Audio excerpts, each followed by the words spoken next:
తెలంగాణ ఆవిర్భావ దినోత్సవ వేడుకలకు హైదరాబాద్ పరేడ్ మైదానం సిద్ధమవుతోంది. జూన్ 2న జరిగే వేడుకల్లో పాల్గొనే పోలీసులు, ఎన్సీసీ, స్కౌట్స్ అండ్ గైడ్ విద్యార్థులు కవాతు వివిధ రకాల విన్యాసాల రిహార్సల్స్ చేస్తున్నారు.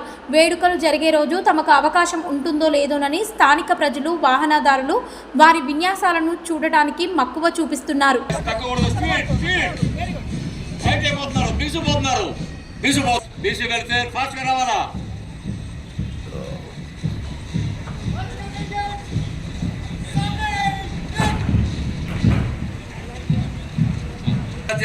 హ్యాండ్ స్వింగ్ విషయంలో ప్రాక్టీస్ చేసినటువంటి గ్యాప్ వచ్చింది, ఫ్యాల్కి కవర్ చేయండి.